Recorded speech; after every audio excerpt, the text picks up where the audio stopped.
album concept hour. The album concept hour. It's the album concept hour.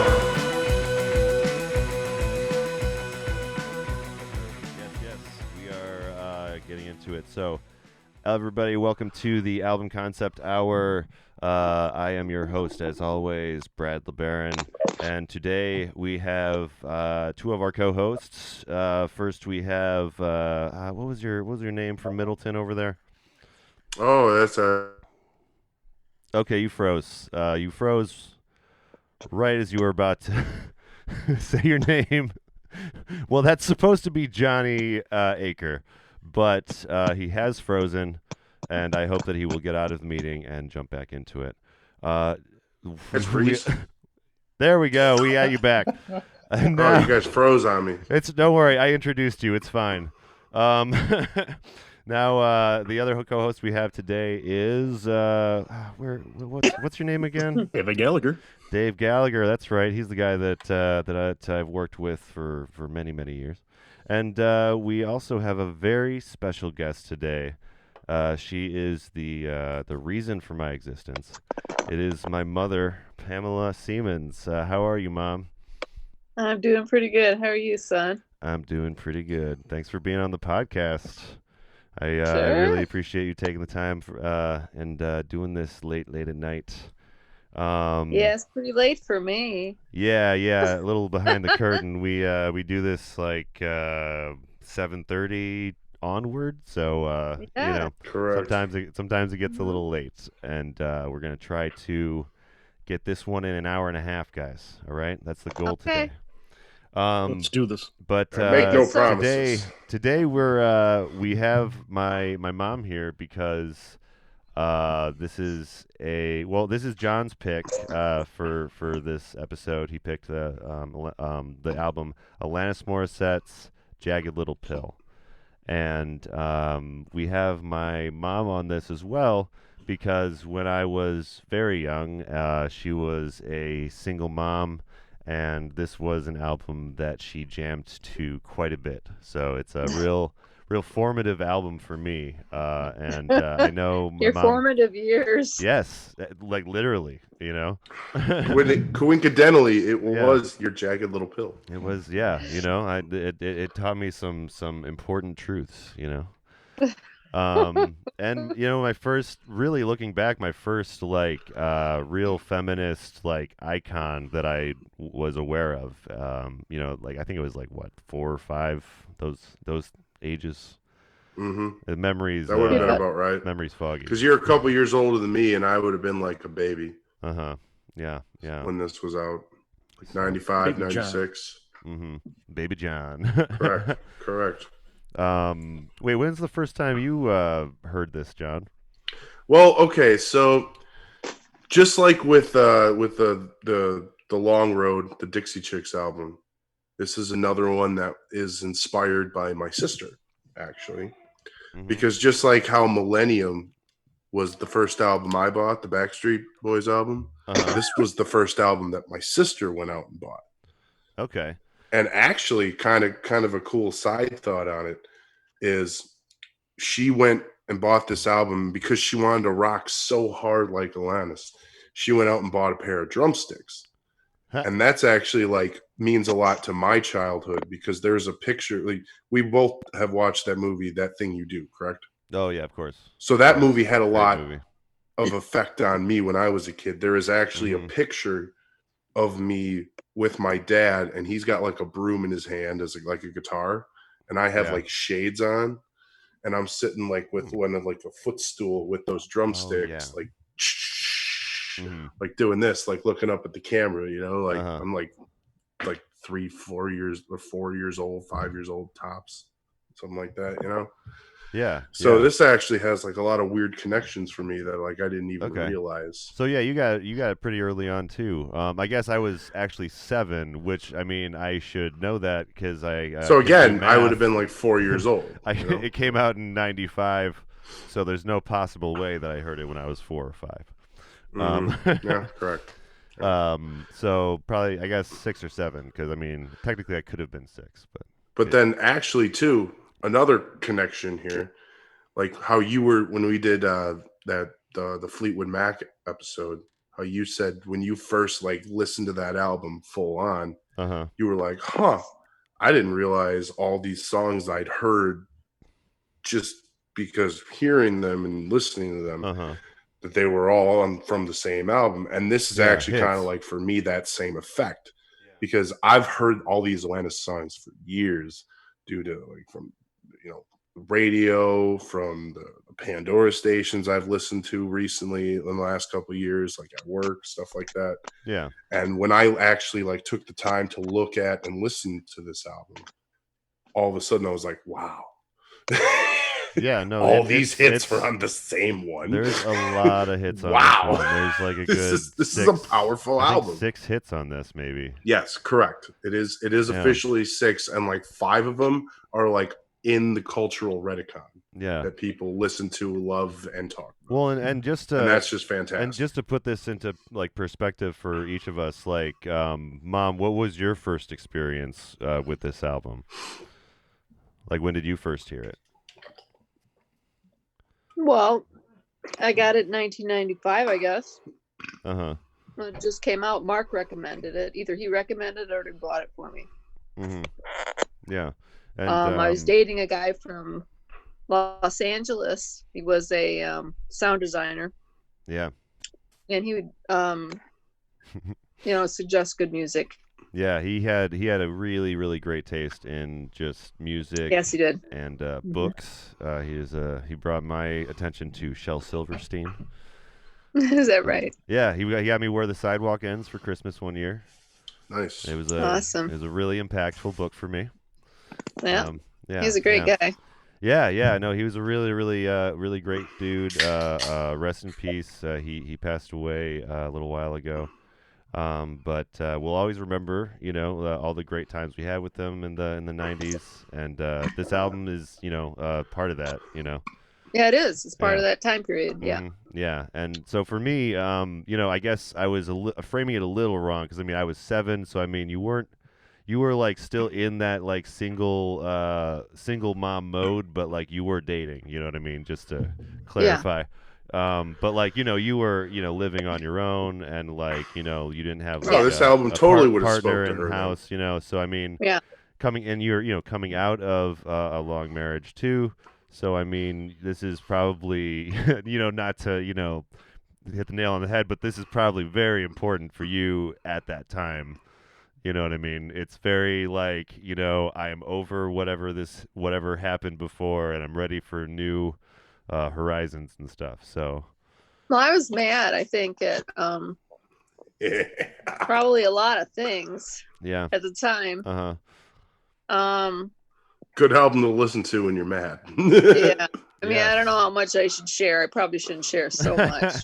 No reason to drag up dirty laundry if you don't want to. Don't worry. We'll do an album about Seal for Dad or something. Like. Yeah, there you go. There you go. Yeah, yeah. No, with one more quick note is that I want to add too is that like this album really set fire to the time, because this was right around the time that like Lilith Fair happened.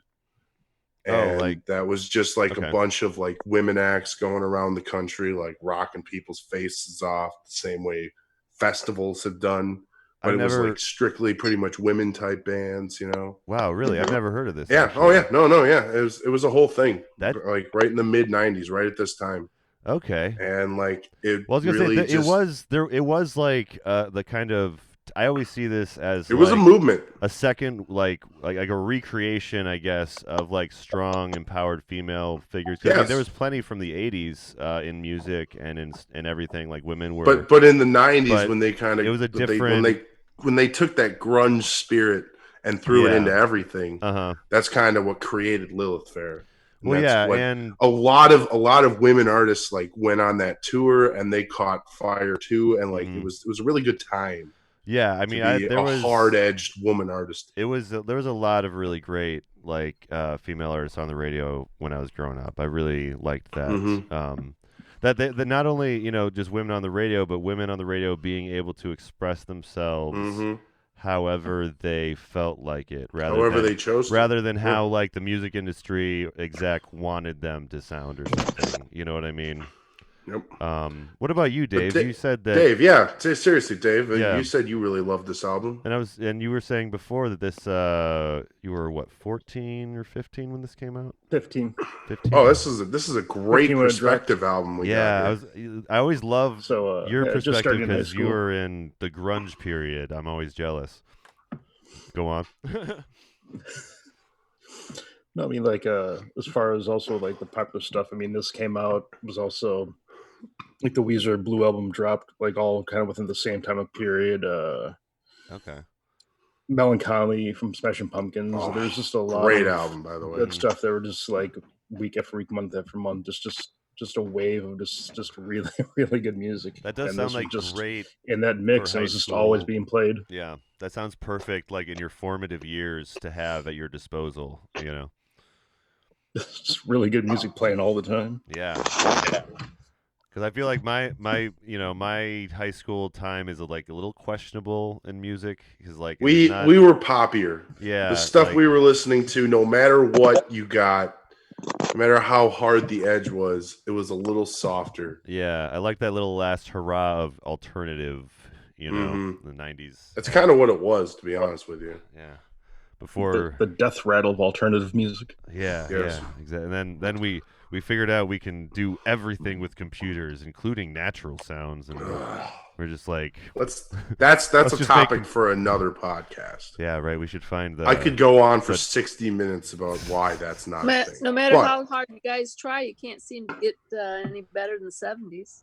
That's you know true. what? The more that I listen to the 70s, the more I'm inclined to agree. Like it is she's true. 70s are She It speaks is. the truth. It's magical. Because that- because It really it was. took the Yeah. ideas from the 60s and it just made them better. hmm Mm-hmm.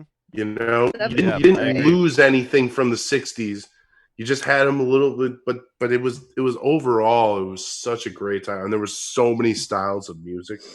Uh-huh. Mhm. Like you just had this explosion. Yeah. It was great. Dave, what do you think that this was really impactful to the girls around your age in high school? Like, do you think this was a formative thing for them? I think it was a pretty impactful album for a lot of people at the time. Yeah. No, I mean, yeah. Not Well, just. No, dude, women. seriously. I'll use my sister as an example. My sister is a very she is a very good adult. You know what I mean? Like Yeah. she She seems. saves her money, but Yeah. she loves this album. She loves the feel, and she demonstrates, even while being a good citizen and a good person and a good adult, she will exhibit behaviors from this album every day that teach you just you go with the flow, but hey, don't let yourself get squashed. Yeah. And And when you do get squashed, speak out. and be yourself. Like and, as she exhibits that, the more I listen to this album, me and you have done 2 straight listenings of this album. Mhm. And I can honestly say that this is what I respect the most about my sister. When Mhm. I'm listening to this, it just kind of came like realization. Yeah. She was in her teen years when she bought this album. Mm-hmm. Like her Yeah. early formative years, as you're saying. Like this Yeah. is just, and I can honestly Yeah, my agree sister with Mel- you on that statement. Yeah, we were saying actually that my sister Mel, who's been on the podcast, Yes. Johnny Cash episode, this was really important for her too. Like she's a feminist Mhm. badass as well, and yeah, she. Well, see, that's why though. That's why I said during the listen through that this was like a really good. It's a really good feminist album, but it describes also the beauty, the beautiful Well, yeah, side of feminism. I was gonna say, well, because, it touches my on- sister is just like that. Speak up for women rights, but she fell in love, and she knows why. Well, she yeah, fell in yeah. love. You can And, be a know. you can be a feminist and be in a normal relationship. Yeah, but you know what I mean. Like feminism gets this kind of outward. "Oh, men are horrible. Screw men," and that's just not what real feminism is. No, definitely. Feminism it's reaching a point and it's trying to forward women in general, but Yeah. it's also not trying to downplay the rest of life. Yeah, no, You know? definitely. And you know what? That people fall in love, that people can do the right things. Mm-hmm. You know? Well, you know what? All I really want is to play the first track. Would you guys like to I get agree. into the first track? I agree. All right, well. Sorry for the... No, it's all right. I've been sitting on that transition for like 3 minutes. So here's All I Really Want. And there I go jumping before the gunshot has gone off. Slap me with the splintered ruler, and it would knock me to the floor if I wasn't there already. Oh man, it just opens so fucking strong, you know? Pamela, I would love to hear your opinions on the clips we picked, by the way. Anytime, if we pick the right clip, because you're the one that's most, you and Dave are most culturally. If there is a clip a part that we don't pick in the clip, let us know if you want to correct. bring it up. That too. Because we get like 15 seconds for each song because of so it's a hard stuff. Process in general, to be honest with you. It goes from angst about men, angst about society, angst about religion. Yeah, I say that's actually a pretty succinct playthrough of what happened to the album because it is, it's not, like we said, it's not just about being like a woman, it's about being in the society, being a little boy even, and the problem, the struggles that little boys even go. She covers a lot of good angles. And yes, she's from a Catholic background, so she's got some. Some and those are issues. She's got some things to say about that. Yeah. I come from a Catholic family. If you've heard any Catholic those are issues. comic, they'll tell you about the guilt. But yeah, I also didn't know that she was 21 when this album came out. So I thought that she was definitely older because it's so mature. Yeah, no. When she won she won a lot of Grammys for this. And she won Best Album for this, and she was the youngest female, actually, like the youngest person, I think, to win for a long time. Yeah. Until like T Swift. Oh yeah, that's what you were saying. Yeah. T Swift was the one that because she was like 20 when she won. And then you got to think about the age range that this album meant something to was huge. Mm-hmm. Yeah. Well, it's because feeling has no age. Yeah, because I was in my 30s, and this album meant as much to me probably as to a high schooler at the time. Yeah, because it just covered such a mass of woman with the experience of women. I guess most of her songs seems to me, some of them go both ways. As far as both sexist, but a lot of the songs are very, very woman oriented. You know what I mean? I assume that if you like, I really appreciate it, but I assume that if I was a woman in this society, I would appreciate it that much more. Yes, I think so. Yeah. Because I think that this album is a whole push. Yeah, it's a whole push. Well, from listening to women tell their experiences, like I see a lot of those playing out in these lyrics. You know what I mean? She's talking about all the things that women have to deal with on a day-to-day basis to get respect.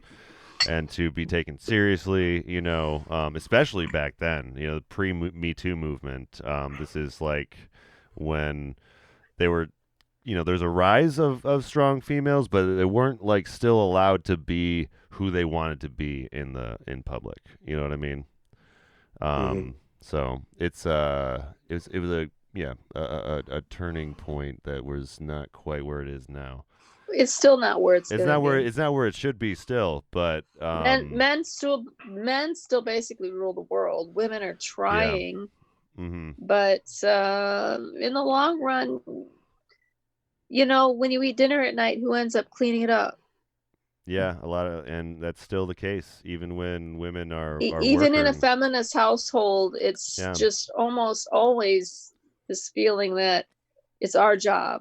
Yeah. Even though we're trying very desperately to break through that and have everything be equal, everything's not equal. Yeah. And I don't know how long that's going to take, or if it's ever going to happen. Well, that is something that has happened, especially as worlds have industrialized is like women are expected to work a full-time job and then do everything at home on top of that, which is like 2 full-time jobs. I was gonna say, like, what's there's one lyric I just wanted to highlight. She mentions I'm like Estella, I like to reel it in and spit it out. And Estella is a character from a Charles Dickens novel called Great Expectations. And I haven't read it, but from what I understand, like, she's like another female character that is like portrayed in a very real way. And you know, she's been taught to hate men. Oh, is that the plot of the book? I believe so. Okay. She's an Estella, the girl that plays on the heart of the main character all the time. Okay. That gives me a little more context, actually. 'Cause I haven't the read woman it. The woman that raised her was scorned at the altar, so she's never gotten past that. So this is like her way of She's raised her ward to hate men, to manipulate them. Okay, so this is like her emphasizing how pissed off she is, kind of. Yeah. How much she hates men right now. She hates men so much that she's gonna make other people hate men. From young, up until they ruins them too. So yeah. Hey, I mean, fuck yeah, I like that message. Yeah. Oh, really? Okay. No, I do. I'm. No, he really does. I love feminists, man. Big fan. But so yeah, she likes the next track. She wants to find a soulmate, but that's not like her focus. Like, she mentions soulmate and she mentions like relationships in this album, but I mean, she's also kind of experiencing, I think, maybe the first time that she's had her true independence from predatory dudes, which we'll get into in when it comes up in the track. But the next song is the banger. Yeah, you ought to know that it is the banger. Here it goes.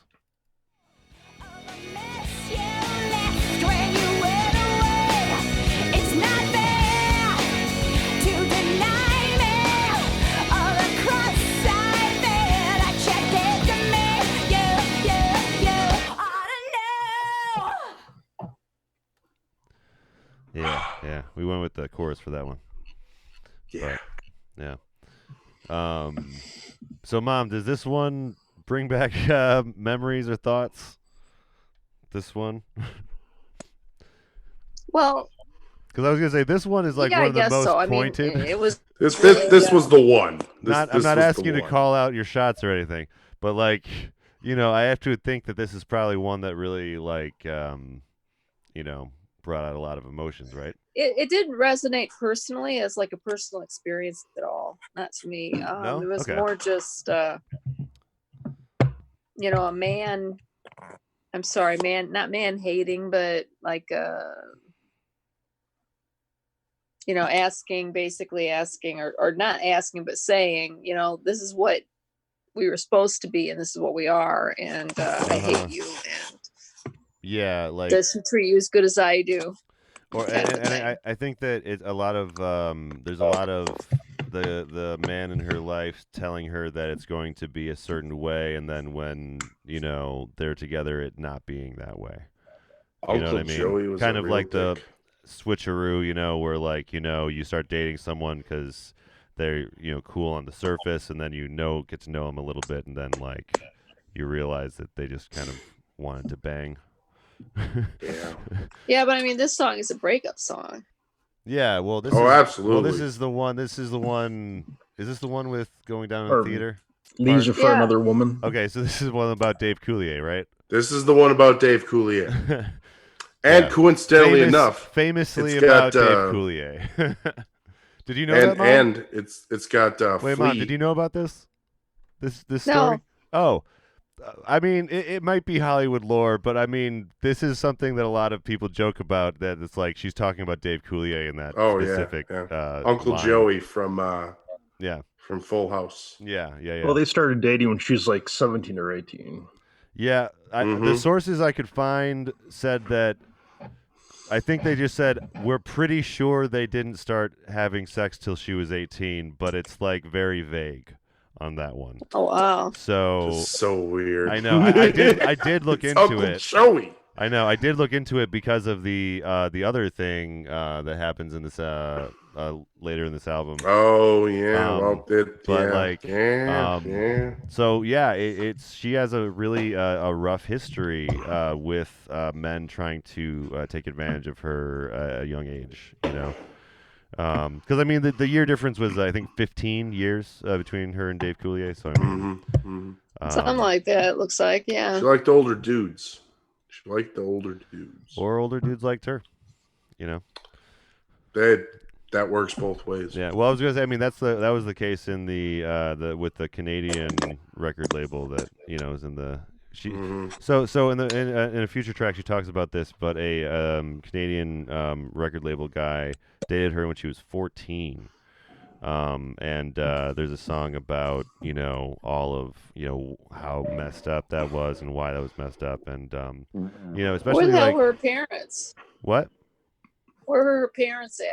Parents I maybe didn't know. I don't know that part of the story at all, actually. So I don't know. But she was like, she was like in L.A. She was young, and she was getting taken advantage of, and that's I think part of what goes into the anger in this album too. Is like anger at the music industry and just the scene in general. She was acting before she was singing too. So I mean, she was also was she acting before that? She saw a lot of different sides of the spectrum. I didn't know that. I didn't. I mostly. I did not know that as well. I mean, I've seen her on Dogma, of course, but it's Canadian television. Is that what you're saying? Yeah. Yep. Okay. Yeah. Okay. But yeah, she's been I mean, at this point in her career, she's been burned. Dude, no. Quick side note. Yeah. I've actually been to Canada.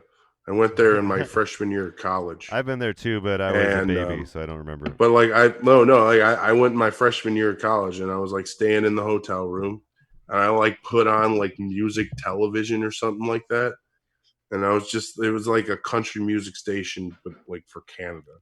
Oh, and it younger, or was it earlier, Alanis Morissette? No, it wasn't Alanis Morissette at all. But I was just like, Canada really does have different music than we do. We don't just. Well, yeah, I mean, it's like we don't have the same famous artists. Well, it's like a whole country. Even America get popular without ever being popular anywhere else. That stuff happens. Well, remember, John, it's a whole country that's essentially just the Midwest. The entire continent, the entire country of Canada is just spread out farmland and bullshit. You know what I mean? Like, yeah, like that is their bread and butter. But so a positive thing about this song, Canada has a lot of badass female artists. Yes, they do. Alanis Morissette. There's I think Sarah McLachlan. Skater Boy. What's her name? Avril Lavigne. When she was cool. And Nickelback's Canadian. Joni Mitchell. Joni Mitchell's Canadian. Well, you're not too? helping. Correct. That's actually true. Oh, okay. Yeah. Damn. You know what? Like women, I guess, are just having a greater time in Canada. We need to take notes here. Just like healthcare is better in Canada. Yeah. Apparently. Anyways. Yeah. So one of the positive things about this song is that the guitar and the bass are actually done by current Red Hot Chili Pepper members, Dave Navarro and Flea. Is he back in there? That order. I didn't know that is he back in the Chili Peppers? Dave Navarro? Yeah. No, he was only in there for like 2-3 years. Oh, okay. I thought you said he was back in the Chili Peppers. No. I was saying like back in the day. This was who they were in the Chili Peppers, and then they were together. Well, yeah, this is like this song is a very 90s. Who's their regular guitarist? Do you know? I don't know, but this is a very 90s kind of sounding song because of that. I think you're right. But it has it really like the last half of it is like just pure 90s production. Like this could I was thinking this could be a Chili Peppers song. If it was just sung by the Chili Peppers, like it would fit because it's got that energy still, just because it's so,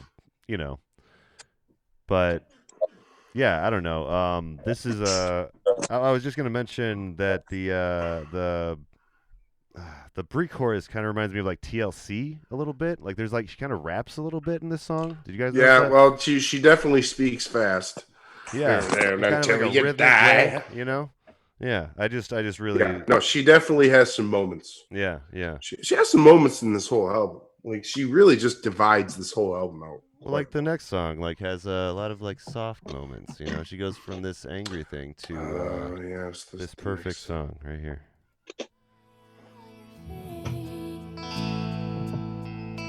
Be a good boy. Try a little harder. You've got to Yeah, I was gonna say. Speaking of Joni Mitchell, like this song really like screamed Joni Mitchell to me. Like, you know, that was my favorite part actually about that spoken word at the end, the hidden track. Yeah, that's actually my because like that like you mentioned that so early in the process, and then she brings that up, and you're just like, oh, well, I guess that's purposeful connection. Definitely, yeah. I mean, these are people that are well respected above the border. You know what I mean? But this is it's such an abrupt change though from the last track to this one. I remember when I was a kid. It's what really helps make this album a roller coaster. Well, when I was a kid, I like really thought that these slower songs were just boring. You know, I didn't really pay a whole lot of attention or, give it much care. But you just want to jam out. Yeah, exactly. I just wanted to rock out when I was a kid. I was like, well, as a kid, that's what you're supposed to like. That's your brain's moving fast. As kids are supposed to rock out. You know what I mean? Mm-hmm. Yeah. But yeah, so this is like when this track hit, I was like, okay, this is strong, whatever. It's definitely one of the more mature tracks on the album. It is. It's a really mature subject. It's about like like bad parenting. Yeah, and specifically pushing your kid too much and trying to live vicariously. Yeah. Really goes well with the Catholic song she has later, like, because that's what Catholic upbringing and Christian upbringing in a sense as well. Yeah, a lot of it. Yeah, really does to you. If you're evangelical or Baptist or any number of those. Amish or Amish. Strict. But yeah, no, it's it has one verse that talks about be a good boy, and then another verse is talking about be a good girl, and it goes into, I guess, both of like the two different kind of things that a little girl and a little boy deal with that are different from each other. Mm-hmm. Hold on, I'm trying to find the. Oh, I didn't even bring up the lyrics. That's my problem. I'm still looking at You Oughta Know. Be a good boy, try a little harder. You got to measure up. And then, I guess the good girl one is actually the same. You got to try a little harder. That simply wasn't good enough. I think I'm thinking of a lyric further on in the album, but that basically like the message though still stands as just like,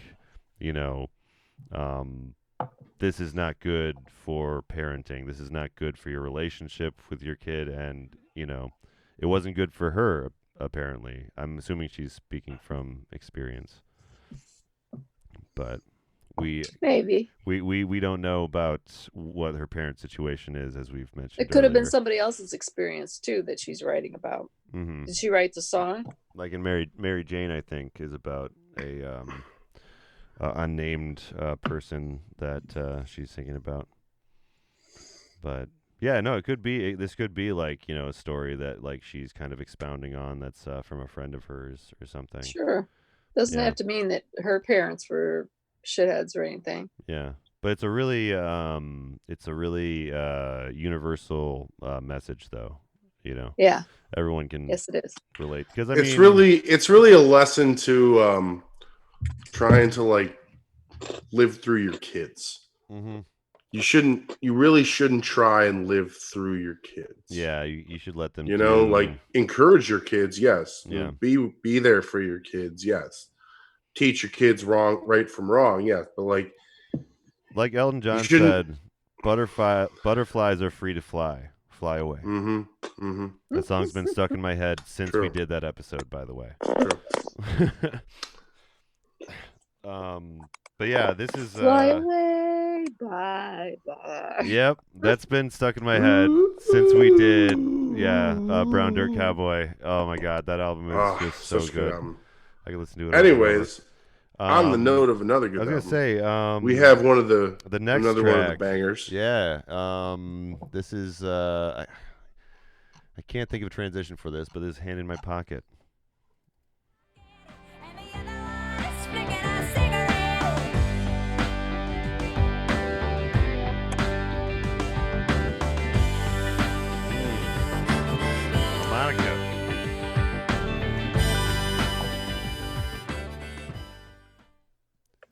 Yeah, we wanted to feature at least one harmonica section from Alanis. We picked a good musical transition.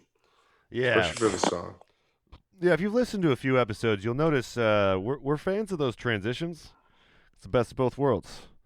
Mm-hmm. You get a little bit of this, a little bit of that. But yeah, I didn't know that she did the harmonica in this album before. I did not know that as well. I read the notes. I mean, like I guess I just assumed that she just did vocals, but I mean, yeah, no reason to assume that other than I'm a man. I'm sexist. But no, she like fucking rocks on the harmonica, and it really fits in the song, and it's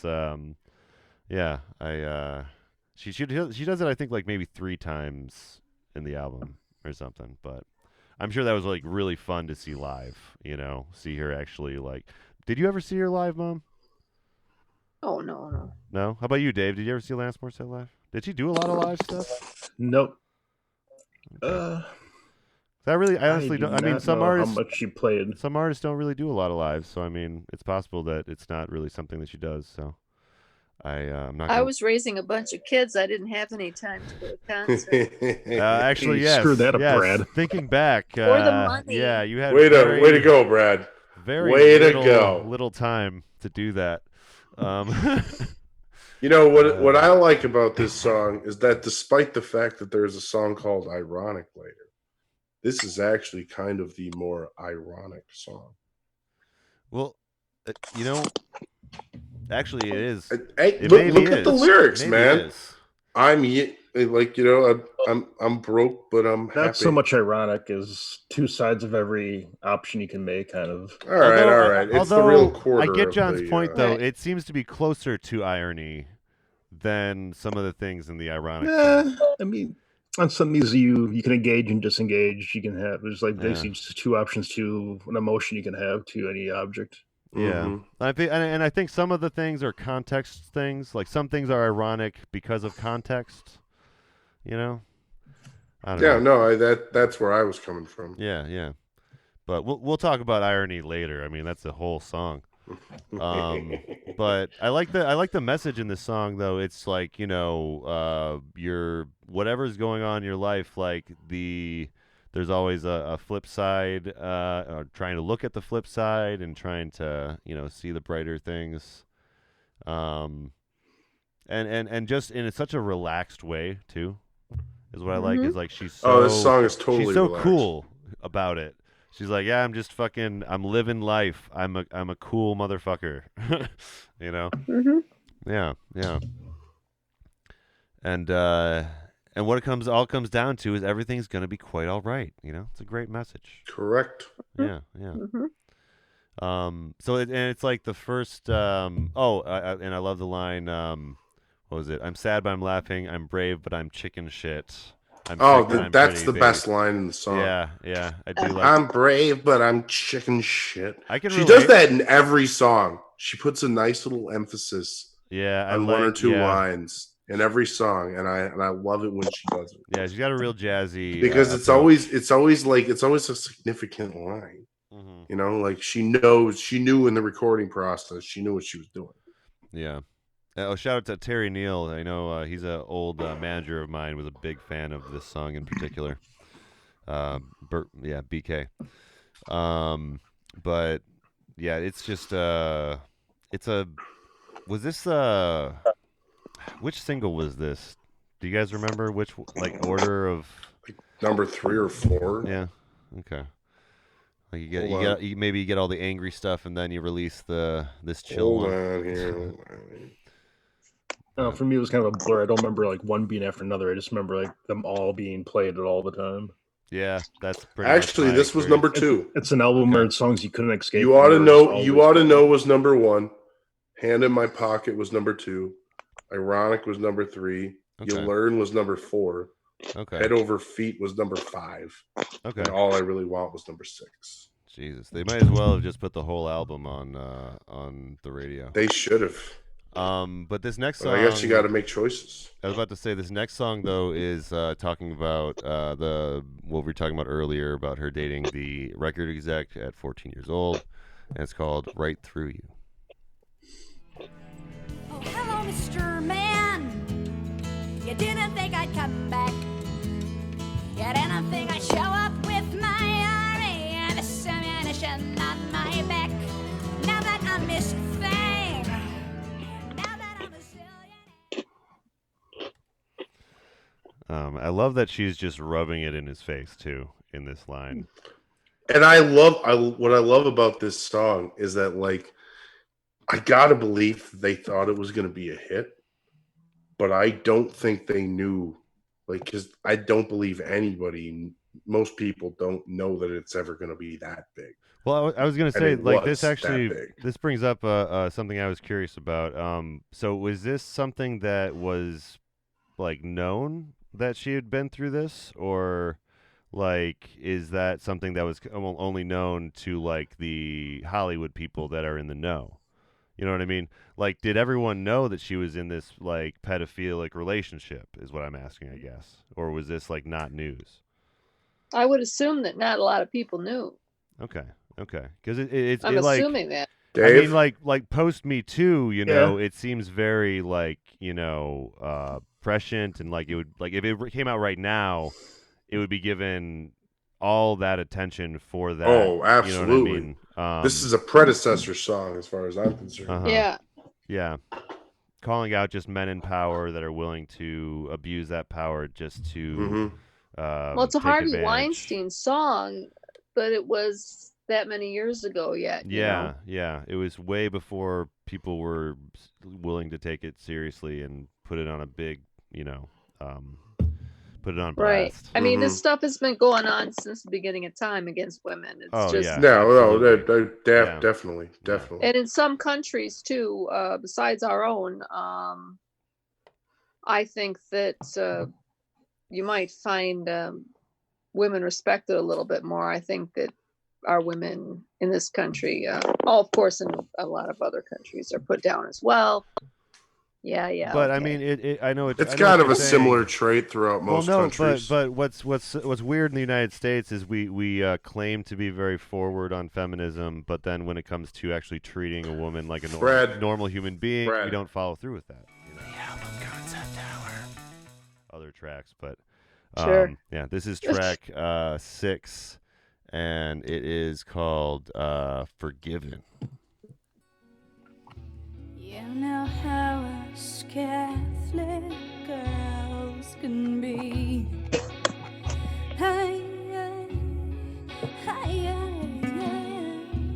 We make up for so much.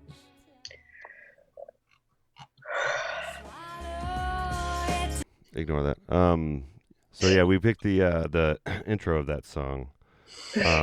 To establish, I guess, that you know, she's a Catholic girl, and like that's how she grew up, and that's where some of that shapes a lot of those beliefs. You know. Well, yeah, and she could have been a Baptist girl and had those beliefs. Yeah, but in this case, she's Catholic, and she's having no fun with those guilt feelings. No, I actually read the notes on this, and she this is about her Catholic upbringing and how her Catholic upbringing taught her in her teens that if she wanted to have sex, she was a whore. Oh, you know? Yeah. And that's kind of like, that's what the roots of this song are. What? That's no different than if you were raised Baptist or a lot of other religions. Oh, absolutely not. Yeah, if you're in a most Christian beliefs base that. Mm-hmm. Yeah. Yeah. Yeah. There's a few that are starting to try to change that, but it's I think it's mostly a long process. Minority. But I like that like she really gets into it with her problems with I guess being in I guess Catholicism. I confess my darkest deeds to an envious man. My brothers they my brothers they never went blind for what they did, but I might as well have. So she's talking about jerking off and how her brothers her brothers never went blind for doing it, and she was like, that didn't make sense. Like they told me that was gonna happen.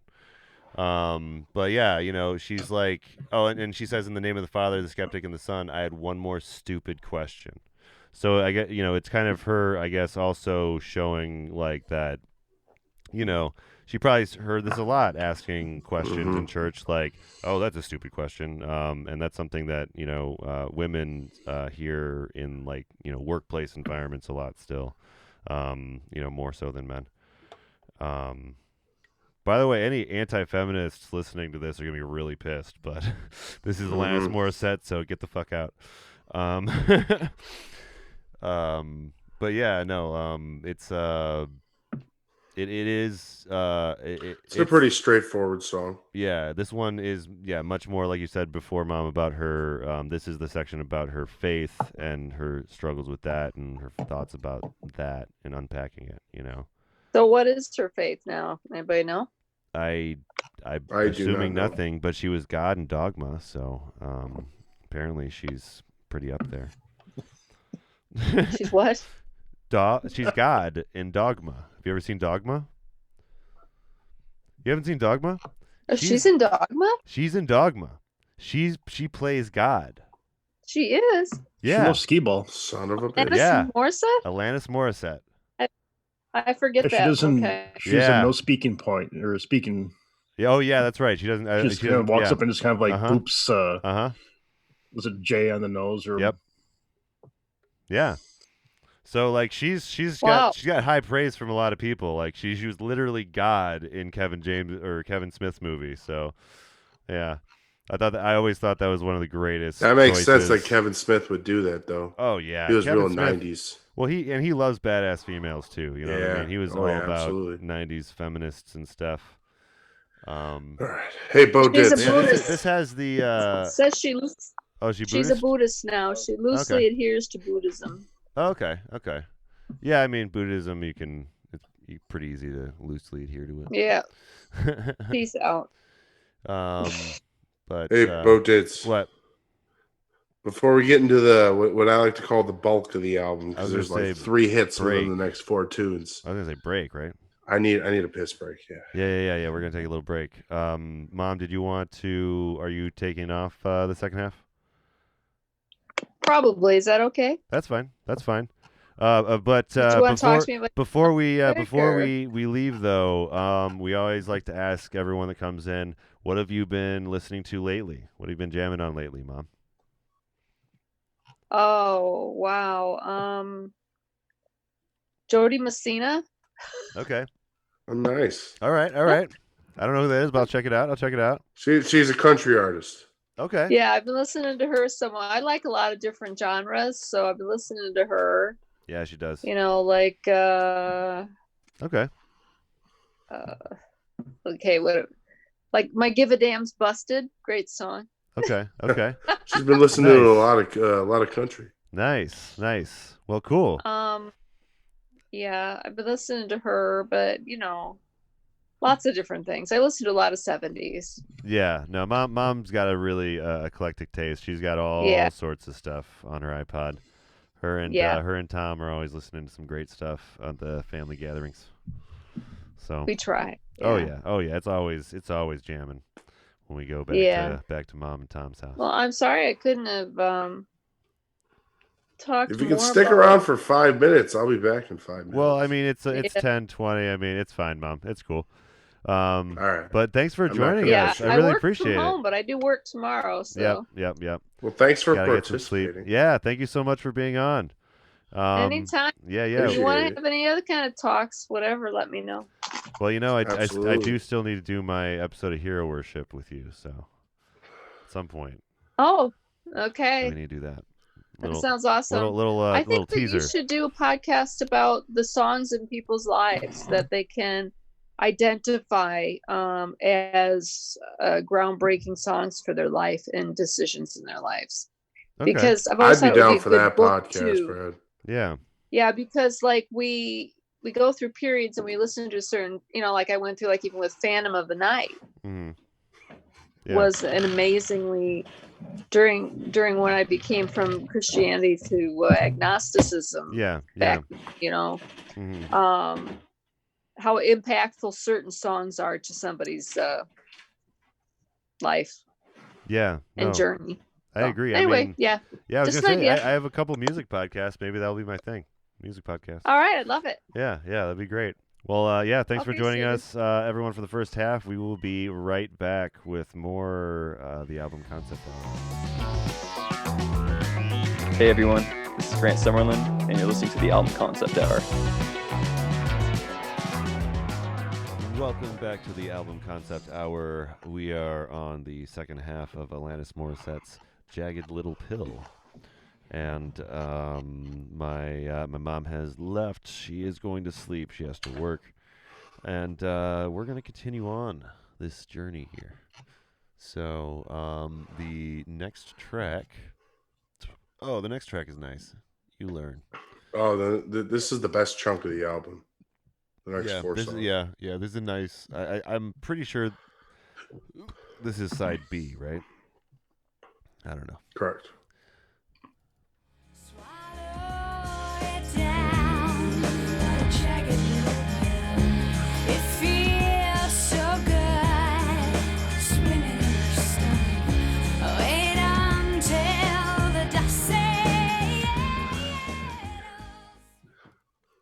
You live, you learn. Yeah. That's the titular line.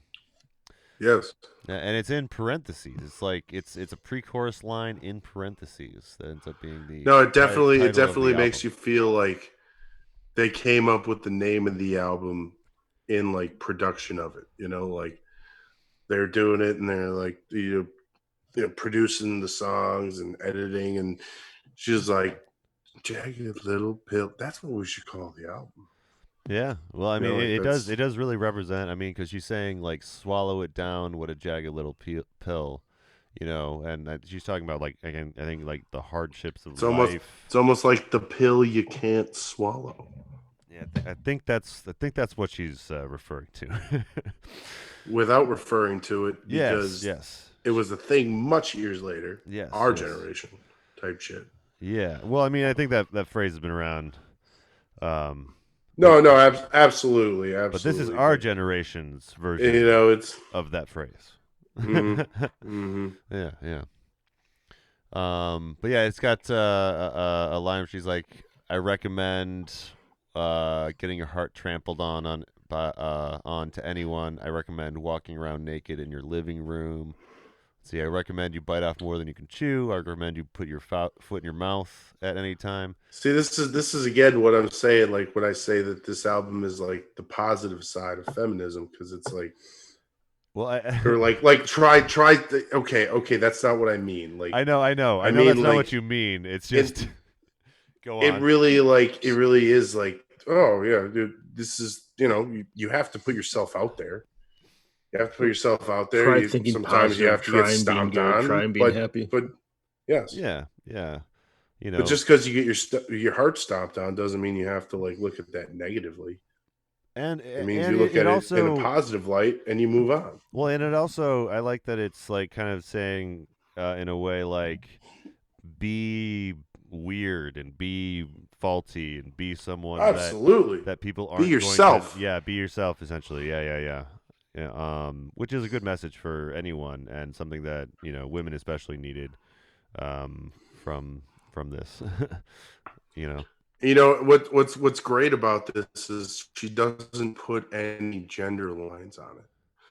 So yeah, I know. I'm not saying she wasn't thinking about a man when she was writing this song, but she doesn't put that. She doesn't sing it. She doesn't write it in a way. Well, I think this one's not. It's about just a a positive song. I was gonna say I don't think this one's about like relationships in general. I think it's more just about just life. Like I think some of the songs are specifically about like Dave Coulier relationship or whatever, but this one's like. I think it's what like my mom was saying. Like this is like the kind of the section where she's talking like deconstructing her life and her religion, her beliefs. Whereas like the first part is her just being angry and trying to work through that. Being and thinking positive.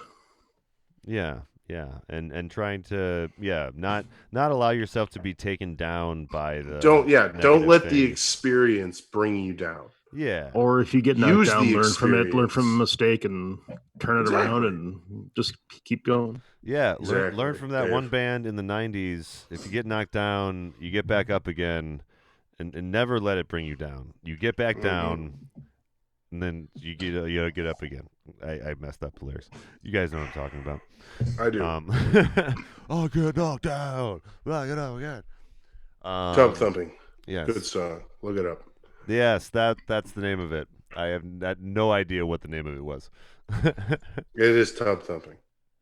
Chumbawamba. Actually, look into it. That was like their one weird, odd pop song. Everything else is really different. Really? Huh, that's I would only one I've ever look heard. into that. I love that stuff. You'll learn a lot. Okay.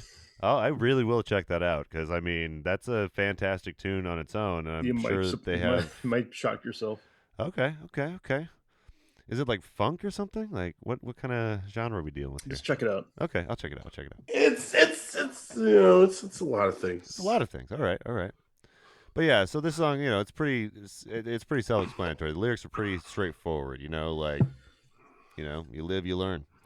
So this next song is another fucking banger. This is Head Over Feet.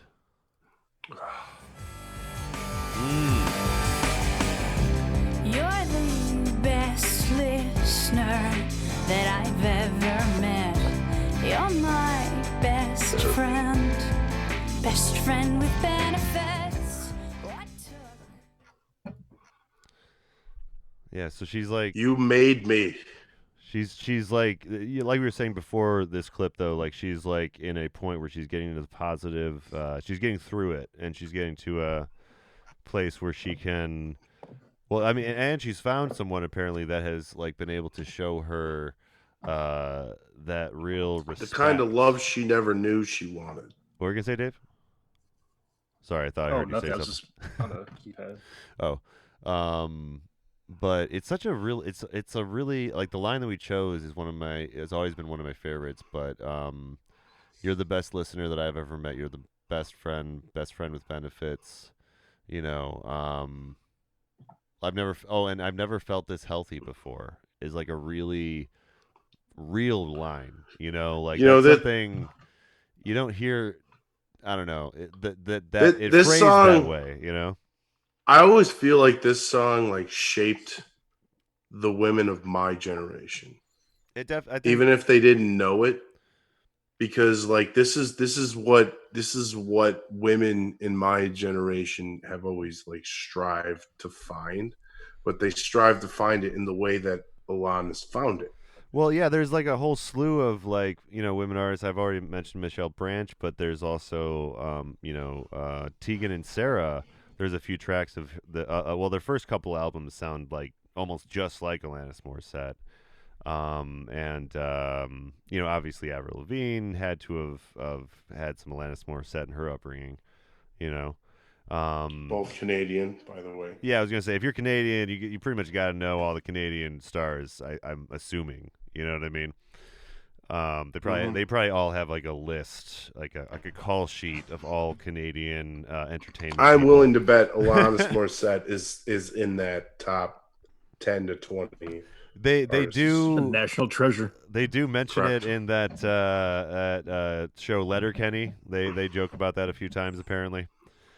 Like just mostly not know like don't that. talk shit about like Alanis Morissette. But yeah, it's a nice positive love song. You know, I like those positive love tunes. You know, it's not about the drama. It's about, hey, this is working out. This is doing really well. You already won me over in spite of me. And don't my mom, be blind if I fall head over feet. Well, yeah, it's like it's a love song, you know, and it's Remember, it's his fault.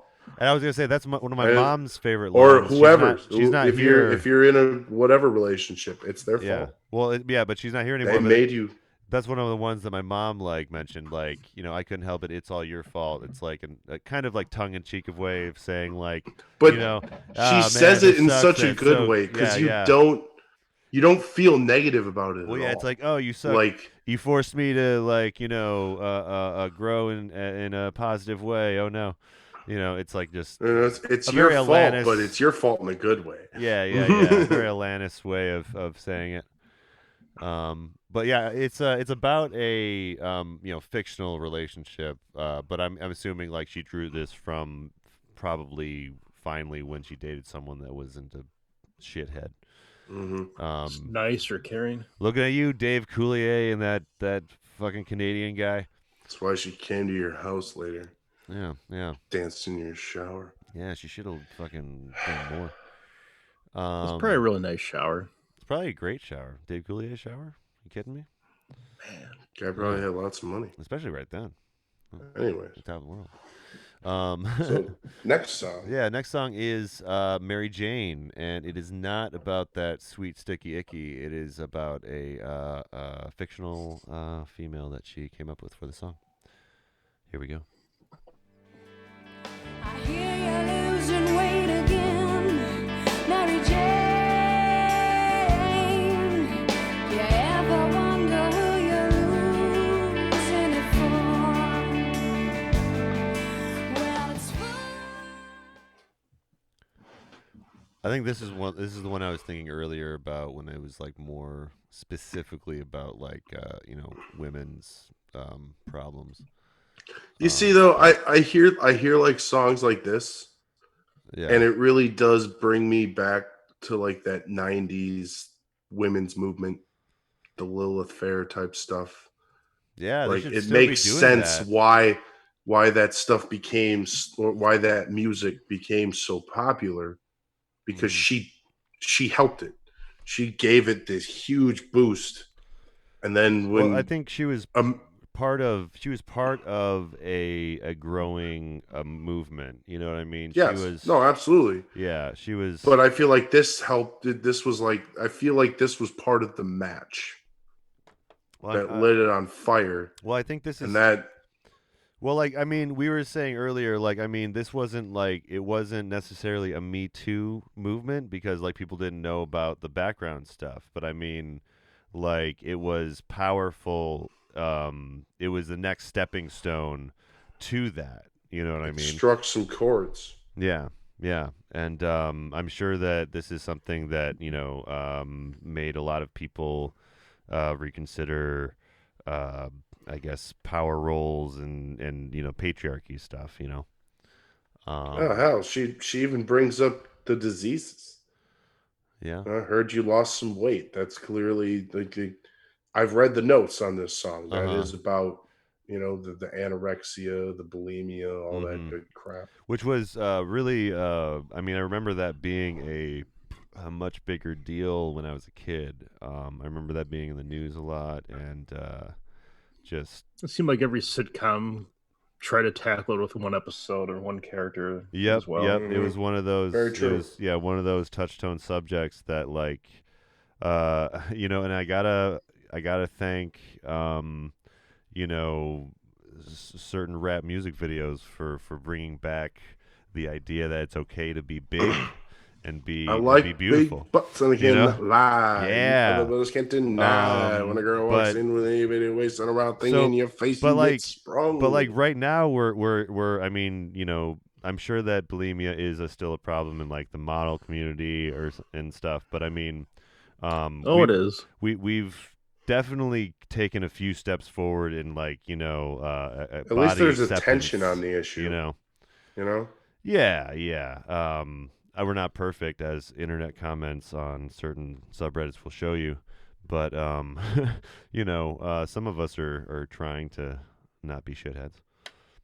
So we're doing our best. We're doing our best, guys. I swear to God. We're doing our best. But yeah, these are things, you know, some things that some women face. You know, and she's telling Mary Jane to, like, you know, be honest and open up, you know, basically telling her to, like, you know, be honest, Mary Jane, are you happy? Don't censor your tears. So, you know, it's like, you know, a song out there to all the girls that are holding back their emotions or their whatevers, you know, because of their situation, saying like, hey, experience that, you know, take a moment, Mary Jane, and be selfish, you know.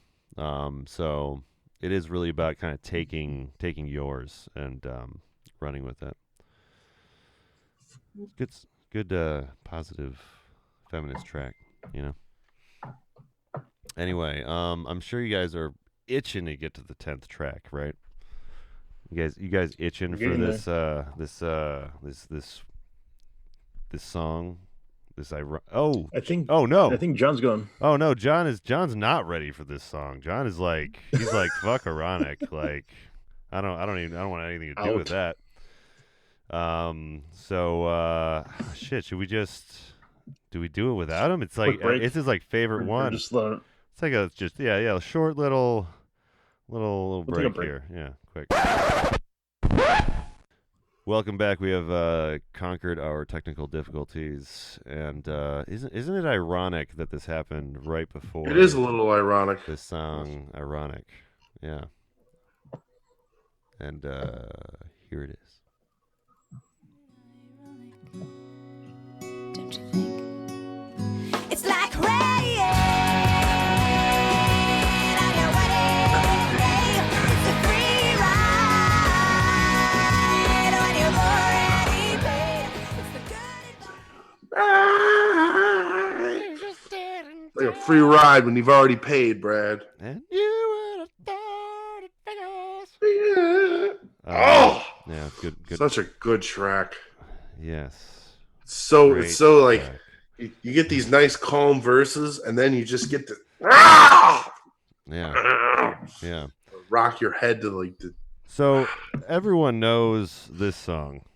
I mean, if you don't know this song, I don't know what rock you've been sleeping under, but it's like, this is the song. Well, it's the one that got the most controversy. I was about to say, this has definitely got more attention in the internet age. It's not really ironic. Yeah, but it is ironic. Yes, it is the ultimate irony, honestly. But here's the thing. I will say, though, like, you know, for many years I had beef with this song because of the whole ironic, not ironic thing, right? It's one of the songs, I think that was one of the first songs that made me a lifelong decipherer of music. You know what I mean? But I think half the things on it are ironic. I think about half the things she mentions are actually ironic, and then like the other half are like just unfortunate. You see though, you know what I mean? She does admit after the fact, but she does admit that because so much stuff on it isn't ironic, isn't it ironic? Yeah, that she did a song like that. And when you listen to the whole album, the theme just fits. It does. It does. A lot of the song, a lot of the album is ironic. Well, and it's like, it's kind of like coming from a place of like, isn't this ironic? Doesn't this suck? It's like coming from a place of like some of the previous, like the earlier songs where it's like, kind of just like, I don't know, angst. A lot of it's coming from her. You know what I mean? Yeah, yeah. What do you think, Dave? Did people point that out when it came out? That whole argument, or was that more many people would point out on a constant and daily basis? Okay. But okay, but it was. But again, no internet. I was the kind of guy who would buy 10,000 spoons. I never bought a goddamn knife. That's pretty ironic, Dave. I love this song so much. Yeah, but I mean, it is like it's a great representation of Alanis Morissette. It's got the soft stuff, it's got the hard rock stuff. It's got everything. The music video is just fantastic. Yeah, got her in a car. It's just like 4 of her in a car. Like, I only remember like flashes of the music video. I remember seeing it a lot, but I don't fully. Was there roses? Was there a rose garden? Am I making this up? Is there a rose garden? So. Okay, is that a different video? I thought that was a different video. Okay, maybe that's a different video. I think that's a different video. Okay. I remember her videos being on all the time, but like it was like, I was at that age where it was all kind of it was just all a blur,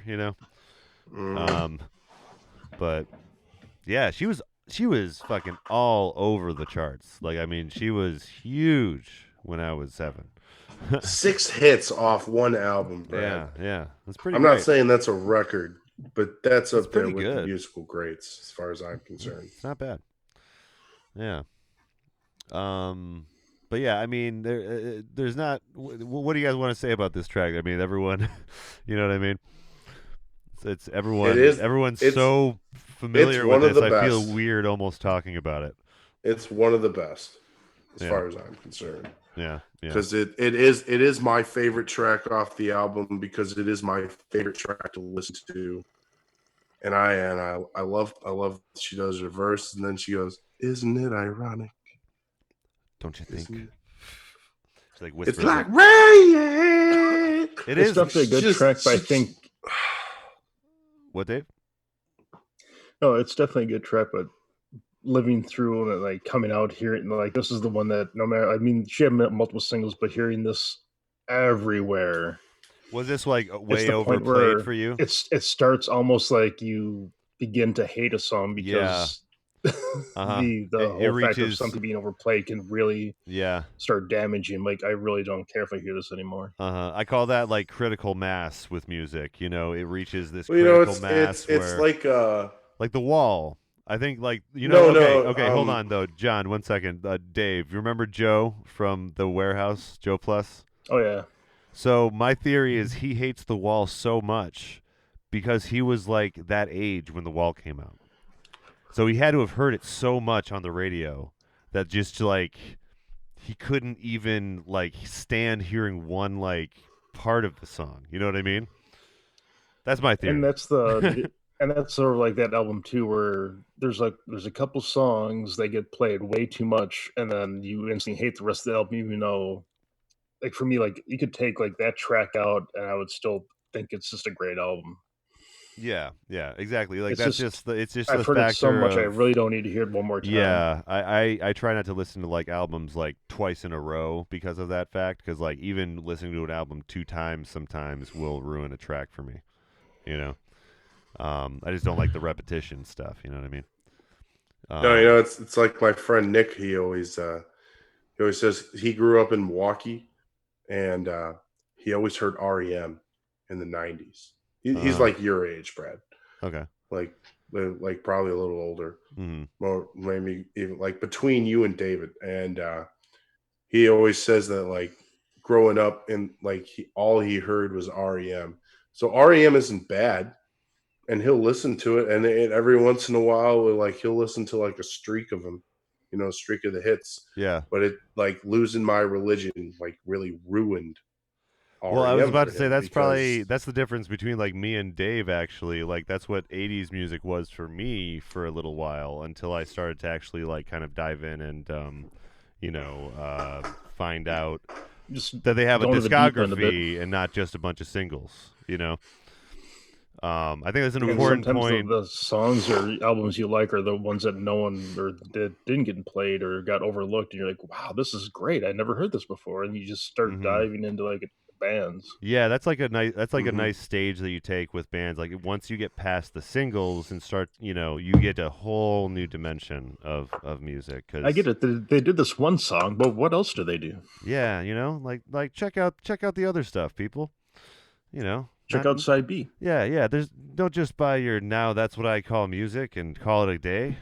Get the B-sides. All of the Gen Zers are like, now that's what I call music and kids bop.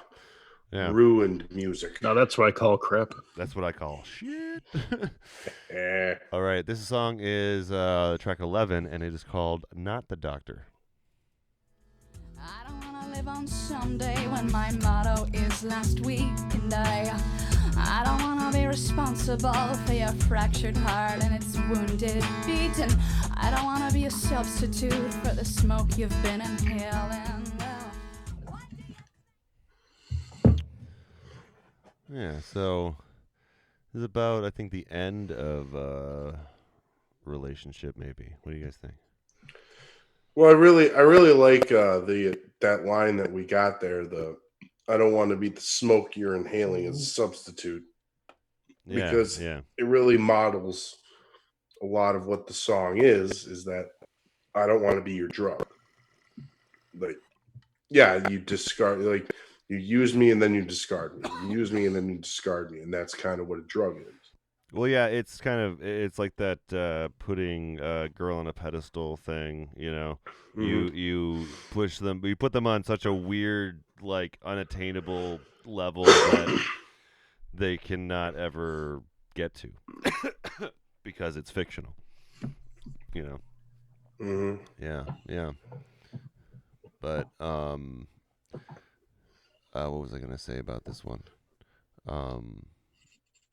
Well, I like another line in there. I was gonna say this song actually really reminds me of the song "Love You Madly" by Cake. Dave, do you get what I mean by that? I can definitely see the connection on that song. Because it's like it's you know, like I Want to Love You Madly is about, like, I don't want, a lot of it is like, I don't want this relationship to turn into this. I don't want the relationship to turn into this. Like, I don't want to sit across from you wishing I could leave or whatever.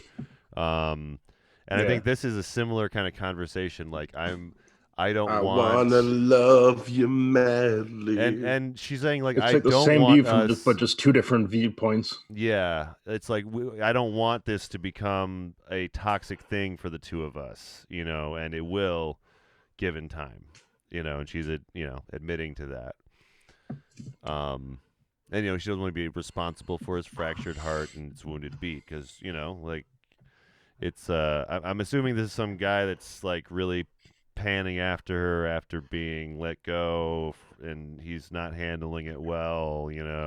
She really catches like 3 to 4 different kind of good, like, relationship styles. Yeah, it's I was gonna say it's similar to Rumors in that way. It's a very great swath of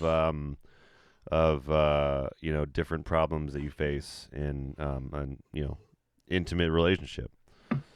So, yeah, it's really kind of like, the more I listen to it, for me, it's really becoming kind of like the Rumors of the '90s. Only it's one person. Like, again, it's a different thing. Well, I mean, it's not the same thing, but. Well, also there was such a team behind this album too. It seems like like she said in that earlier line, like, you never expected me to come back, but now I got my army and my ammo behind me, which is essentially, like, I think her referring to the fact that, like, a lot of people are supporting me and what I'm about, and and it shows in this album. It's got so many people and so much great, like, just, giving like a little bit to the album to make it that much better. It's just, yeah. I was really, the liner notes again, I was really surprised by. But, like, I can't believe I went this long not knowing that Flea was involved. I feel wrong. I would say I did not know Flea or Dave Navarro was involved. That's awesome. You didn't either? That's awesome. But then when you hear it, knowing that, you're like, oh shit, yeah. That bass comes right out Flea. Once you know it's Flea. Yeah. That bass, just like, you hear it and you're like, oh yeah, that is like the Red Hot Chili Peppers. Yeah, that's what I mean. Because I never heard it mentioned, never remember reading it, you're even an interview, but like, just no idea that it ever happened. That's what. You know what? That's what's great about having the, like, I mean, I know we talk about it a lot, but having the internet available, we can, like, just fucking be like, oh, shit, that person was involved. That person was involved. What the hell? And we got to, like, figure, we have to, like. Time it was either so mysterious or someone had, like, a different pen name, so they didn't want to be. Yeah, yeah. Like, was it? I think it was John Lennon had, like, 30s different, like, pen names he would use depending on what he was recording on. Wow. That's a lot. It was insane. Like, he had fingers in a lot of stuff, but it was not, knew it was John Lennon because he just had a different name. Yeah, because, like, sometimes I think when you look on the internet, it doesn't mention that part. It just shows, it would just maybe say John Lennon when it maybe was under a different moniker, Like, because the internet, this always person, but if you looked up and there was like a list, you can go deep diving and start, like, finding he had more and more and more. Yeah, names he went under. Yeah, probably. Yeah, but yeah, it's really interesting though. Like, at the time, I mean, if you flipped over an album, you saw, like, guitar by so and so. Like, oh, I never heard of this guy. You had to, like, compare it to other liner notes you have lying around or something, or go to the library or some shit. As you said, fast forward to this time era. Now you can, like, click one button, like, oh, look at all these things he's done. Yeah. Look where he's at now. Yeah, you can check back with everyone, see where the career went. But yeah, no, I remember, I was alive during this time though. Like, what you heard about, like, musicians or whatever, or Hollywood people, was always from either radio or entertainment television or whatever. It wasn't from, like, personal MTV when they played music. Oh yeah, MTV too. Yeah. Well, MTV and MTV2. The end of the music video era.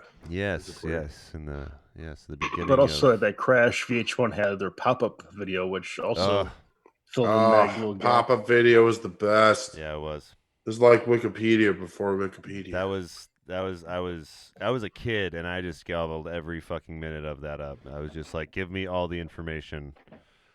Yeah. Give me all the facts. All the facts. I want to know it all. This song is we're at track 12 and it is called Wake Up. It is it's kind of the finale of the album, but there's a hidden track that comes after it. So here's Wake Up.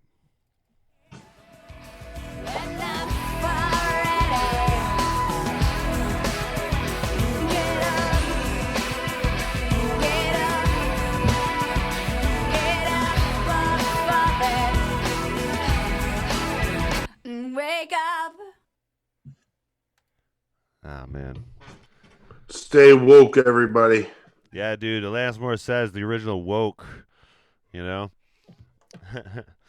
yeah, it's such a massive ending. Like, it feels like it's in a stadium or something, It's just, there's so many layers to what's happening there, and with the kind of operatic vocal in the back there, I thought this was one of the better finales of album that we've heard.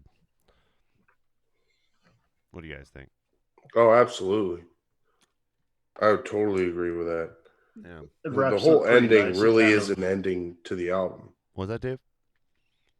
So it definitely wraps the album up nice. Yeah, it's like the lyrics are clearly like, know that it's the last track. You know what I mean? They're for the last track.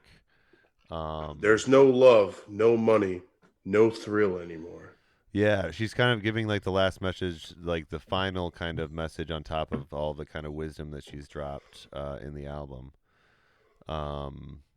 Let's see. Verse 3 really is a very defining track. Yes, I was about to say. Yeah, we got to mention that. Do you want to read it? Well, there's an apprehensive, naked little trembling boy with his head in his hands. And there's an underestimated and impatient little girl raising her hand. Yep.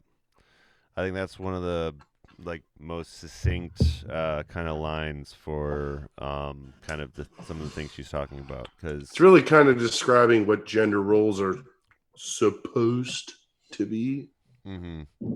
Like, even though that's not the way it should be. Because, like, you know, on the boys' side, you have Naked Trembling with his head in his hand, so he's like isolated and alone, which, you know, you can relate to as a guy, you know, being told to man up and not be a pussy and blah blah blah. We've all heard it. Stop crying. Yeah, stop crying. You know, so. Like that's Don't be like such a little bitch. Yeah, and so that's something that, you know, particularly, you know, men are going or undergoing, and then there's an underestimated and impatient little girl raising her hand, which is like more what, you know, little girls are going through, where it's like they're not being they taken feel like they can seriously as much contribute as they more, want but to.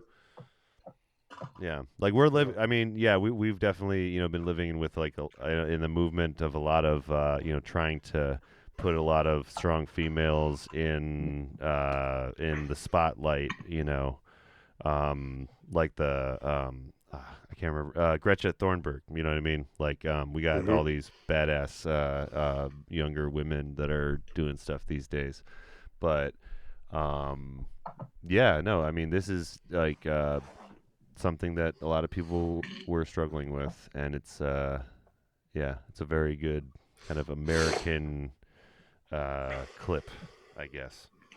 Mm-hmm. What do you think, Dave? Uh,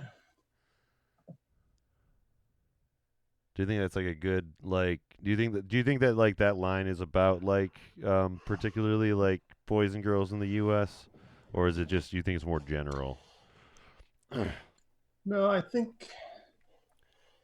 mean, it's hard to compare outside, but I definitely Actually, Canada, I guess. I can see. Yeah, you can see. You can. The last part cut out for a second, Dave. What was that? Oh, sorry. I can definitely.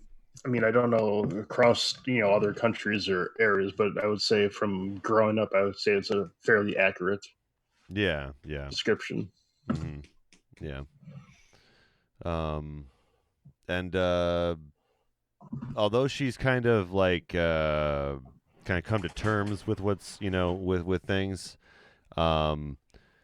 she does say, I like that she says at the end, and what goes around, oh well, she's still kind of like upset of the fact that what goes around never comes around to you. So it's like, you know, she's basically saying like, you know, the people that wronged you might not ever get theirs, but No, you need to move That's a forward. very human factor, actually. at the same Yeah. Nice time, that she you almost added have to that. stop worrying about it. It's like, well, just fuck it. Like, Well, yeah, you maybe got. they won't, maybe they will, but Mhm. you can't change that.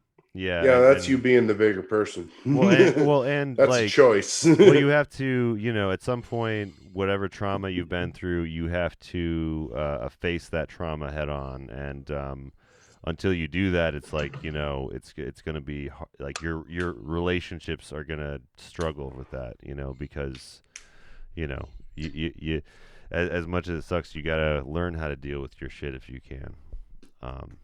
But it's hard for some people. And each one of those little milestones also makes you the person you are as you grow up as well. It's true. You know, and yeah, some people, you know, might really struggle with that. It might take them a long time, but it's a long journey to, you know, better yourself. But yeah, I think that this whole album really does kind of deconstruct, like, you know, trauma and dealing with trauma and dealing with just the shittiest, you know, circumstances that Hollywood can throw at a young girl, you know. But yeah, so after this track is another. They do another rendition of "You Oughta Know." Track. Well, they do another rendition of "You Oughta Know." That's like a remix. I was about to say it stands to say that when you think about these tracks as one, it does stand to put that in front of it, because that kind of sets the stage for what she's doing. Yeah. You know. Well, I mean, it's just, and it's I don't know, it's a great song. You ought to know. I don't know. It's good poem. It does seem weird. Very good poem. It does seem weird that they threw it on again. If I'm being honest. But this was mid-90s. Maybe it was just like CDs were like, they're trying to push this extra track thing as, special And a thing. lot of bands did it. And I will say that's one thing I kind of miss going to using digital format sometimes, because all my CDs are now in storage and trying to listen to the album. Like, oh yeah, I remember it was like, was there something on the track? Did I have it? And none of them are really on there. Either nothing's on the digital. Cut the song off and like that. You usually have to like fast forward on most albums to get to like 10, 20, 30 minutes. And all of a sudden, like there'll be like a hidden track there. There's a few that actually put them in the beginning of the CD. So if you hit track 1 and you actually would do rewind, you would log into like a missing track in the beginning of an album. Yeah. Oh yeah. A band I like, Reliant K, did that for one of their albums. But yeah, no, it was. I miss hidden tracks a lot too. Like that's a really like, I don't know. It was a fun thing to have. I wish that they could recreate it in some way in the digital age, but so far I haven't been satisfied with. I mean, I guess the best you can get, really do it. The best you can get is like secret releases or like releases you don't talk about or something. I don't know, but I don't know. That hidden track though, like sometimes you wouldn't discover it. Sometimes people wouldn't know for a long time that it was there. And they would just find out from one friend, like, down the road, like, oh, did you know that there's, like, another track or whatever? And they'd be like, what? Or same thing, like, I know Nevermind, Nirvana had one at the end of theirs. Pennywise, Full Circle had one at the end. The one I enjoyed was Less Than Jake, Losing Streak, and that was the one that was beginning of the album. And even in their the notes, it made a thing, like, if you can find the hidden tracks, send us a letter. It was like a contest. Whoever could find it first got a prize. That's awesome. That dates it too. Send a letter.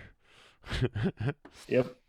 That's awesome. But yeah, no, it's like love hidden tracks. But let's actually get to this hidden track quick.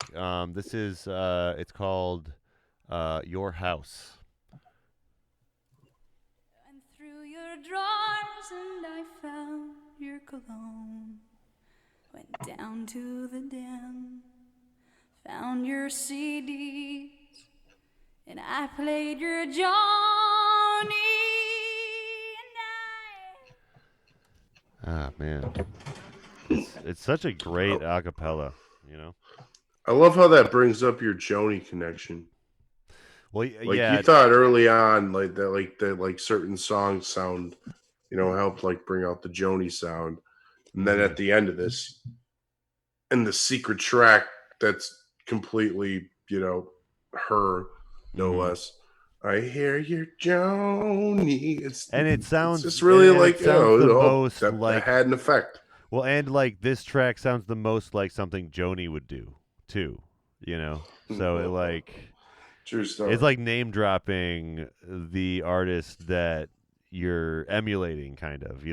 Which is really cool. It's almost like a rap move. I mean, it almost sounds like it could be like in Blue almost at that point. It's like this. Yeah. Very heartfelt, like there's a very emotion connected to it. Mm-hmm. Oh, there's no music behind it. It's just her. This is an excellent track. What's up, Dave? No, I'm just saying, like, yeah, just there is no music, but just the sound of her voice, and you can just tell, like, just the straining, like, just there's a lot of emotion behind it. Yeah. You don't even need any instruments, just a killer voice. Yeah, I think that's one of the things that she demonstrates a couple times in the album. Like, with a few songs, she ends with just the raw vocal, which really shows, like, I am more than just a pop star. I am a vocalist that is talented. I'm not just a flash in the pan thing. But I was gonna say though about the lyrics, to get into it a little bit. When we listened through it, were really thrown off because it is if you just read the lyrics, it's a little intense. It's a little like it seems a little stalkery. It's a little creepy. Yeah, like it's a little because creepy. essentially she just walks in to her. I don't know if it's ex-boyfriend at this point or boyfriend, but she just walks into his apartment and starts like kind of making herself at home. I would hope that like they're dating and she's just finding this out that there's this other girl, but it's not said. Yeah, there's actually a great comment. Brad. What's up, Dave? There's a great comment that says, I can't decide on this one. Sometimes it seems like she went to her boyfriend's house and found out that he was having an affair, but other times I think she just broke it. Yeah, I'm on the broken side. It really does. It really. I does, think she though, just broke in. Like, yeah, straddle that line. You know, I'd like to. I mean, I'd like to think that this is more like a, you know, it's like an intimate relationship. You want to romanticize it. I do want to romanticize. I get that. Yes, I get that. Yeah. But I don't think there's much romanticism to this. Well, it is, or it is, as I said before, it's a shot at perspective. Well, yeah, I will say, like, I mean, it is like equally stalkerish as the line from the or a couple tracks from that Frank Sinatra album. You know what I mean? It is definitely on that same level. Well, see, the way I've been thinking about this song is, as I told you through the listen through, it's like that one 80s movie where John Cusack throws up the boombox and it's playing "In Your Eyes," and it's like there is literally a line there that is, if she likes you on some level, any level, almost any level, and you do that, oh, that's cute. And if she doesn't like you, then on the other side, it's why the hell are you playing this music on my lawn right now? Yeah, and that's kind of what this song we have to decide is for me. We have to decide from context clues which side she lands on. Is what you're saying? Mm-hmm. Yeah, exactly. Yeah, I get that. Quick bounce back to like physical media. So Say Anything. One of my favorites. On a lot of DVDs, I loved having audio commentary, and so that's kind of gone in streaming right now. But there's a great point. I think it was Cameron Crowe and Cusack discussing during that scene, like when they were just, you know, I think the first time they did it, I think he had like Fishbone because Cusack was really into Fishbone. Oh, and yeah. They're like, it's like, this doesn't work. Let's try another song. yeah. I don't know if that would quite fit. No, like a different movie altogether. Yeah. That would be in some movie. Yeah. And the comment was like, it doesn't look like he's trying to win her back. It's just like he's really trying to get her into Fishbone. And it's like, hey, isn't this good music? This is pretty good, right? This is pretty good. You should enjoy it. Yeah. Come on, you should listen to this. Yeah. But I was gonna say, I mean, we've gotten mostly. I think we've gotten through the album, though, guys. You want to roll in though to what we've been jamming on, Dave? Yeah, sure. What about you? What have you been listening to these days? This last week, I don't know what caused it, but I actually jumped back into a lot of Bob Dylan. Nice. I really need to dive into that. A lot of albums. God, I just kind of went nuts. I just went through everything. So I just had this itch, and I listened to pretty much every Bob Dylan album in my head. Nice. That's legit, man. He put out a new song, right? Yeah, that's right. I do not know that. I think I was busy listening to my other shit. Was it Bob Dylan or Neil Young? I always get them mixed up because it might have been Neil Young. I think I heard he had a song. Yeah, JFK, something about JFK. I don't know. Look it up, people. There's a song, long 20-minute song about JFK from either Neil Young or Bob Dylan. But I haven't heard it yet. But I mean, you know, I'd like to. What about you, John? What have you been jamming on recently? Well, so due to the nature of work, I've been listening to a lot of 1015, and I've been noticing that a lot of the stuff that I come into in the kitchen has been Pink Floyd. Nice. And naturally, most of it has been from The Wall. That tends to occupy most of internet radio space. I've been listening to a lot of that. Yeah. Otherwise, just the Last Dance. I've been watching a lot of that. That's yeah. The video, the Man, check out the Last chronology Waltz. of the Last Waltz. well, While we're on that, yeah. We brought that up a million times, but no, the Last Dance with Michael Jordan and the '90s Bulls. It's a good documentary series, and take what you will from it, but it is a good documentary series. I haven't watched it yet, but I remember those years. I remember them too, man. Like I was obsessed. See, with though Jordan that's when I was what a kid. I did several. The best part about me watching it is that like what I have from the '90s is, Space Jam and the Michael Jordan after that. The Michael Jordan that was part of those winning years after that. But what you learn, or what I learned, is about the Michael Jordan that was before that and how that influenced what became of the Michael Jordan that I learned about. Yeah, I was about to say I did several assignments about Michael Jordan in elementary school because he was my hero when I was a kid. Mm-hmm. And yeah, he was a cool life. He was a real go getter. Mm-hmm. Yeah. Yeah. Oh no, he see the last thing I'll say about this is that the biggest thing is that they try to like say that he has a gambling problem. And from what I've seen and from what I know as a kid, I would say he has a competition problem, not a gambling problem. Probably has a lot of money. Yeah. Yeah. Well, see that's why I can't call it a gambling problem. Because the gambling problem is when you run out of money and people like try to do. But I only saw it as he just has a competition problem. He never runs out of money, so he just has competition. Weird. Weird how that works.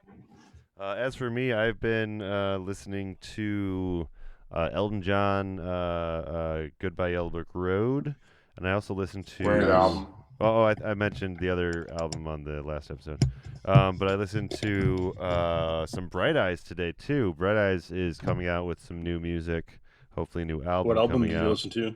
I was listening to a lot from Fevers and Mirrors. That was one that is one of my like high school jams. And gotcha. Yeah, a lot of emotions there.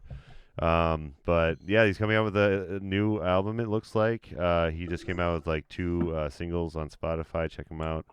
Sounds really good. I'm excited.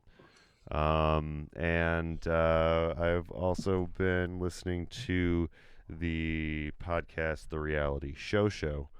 Look that up with Sean and Hayes from the Hollywood Handbook. Anyway, that is what I've been listening to, guys. Any final thoughts on Alanis Morissette? Alanis Morissette, you threw it. You really set fire to the women's movement. You done good. That's really all I have to say. Yes, I can see it through my sister every day, despite the fact that she is a good. She is a good lady and all that good stuff. We're talking to you directly, Alanis Morissette. You better be listening. All right. This is straight to you. You helped a lot of women. And you helped a lot of men become badass feminists. Yeah, I don't think she's probably going to check this out. But Dave, what do you think? I'm not saying she is, but my point still stands. Yeah, she does. No, I'll let her know on Twitter though. I will. I promise. But Dave, you have any final thoughts before we move out of here? No, it was just it was actually fun to go through the album again. I know I listened to it a few years ago, but it was one that was definitely from a good part of my life where just always discover new music. And I remember when I bought this CD, and it blew me away. I really, really dug it. So it was just fun. Mm-hmm. Yeah, it was. Yeah, for me. Yeah, weirdly for me, 50-year-old me loved it, and so does 40-year-old me. Yeah, that's awesome. Yeah, it's a great album that means a lot of things to a lot of different people, and yeah, it was one of those seminal moments in the 90s. So. As I always say about what we do here, please just listen to the album. If you're listening to us, please listen to the album. Just listen because to the album. We're not talking about these albums. We're only asking just so one you thing, can guys. listen to our clips and our stupid talk about it. Guys, I am begging you. Guys, we just to want listen to the album. Out of the bottom of our hearts, just listen to it. Listen to music. Just listen to it, please. Yeah. Do what John says and listen. Listen to the music. Please. That's all we want. All right. Well, we're gonna roll out of here, guys, and we thank you for joining us for the album concept hour for another episode. Have a good one.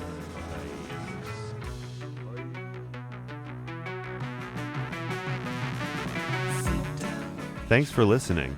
The album concept hour is Brad LeBaron, Dave Gallagher, John Aker, and Scott Wesley. Special thanks to King Gizzard and the Lizard Wizard for the theme music. Please like us on Facebook or friend us on Twitter or MySpace and let us know what concept album you would like to hear on the podcast. See you on Side B.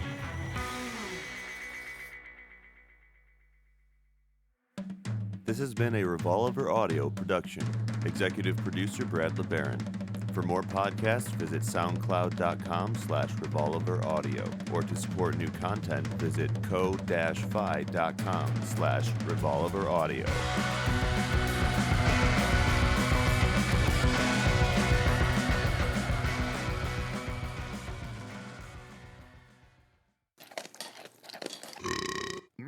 Revolver.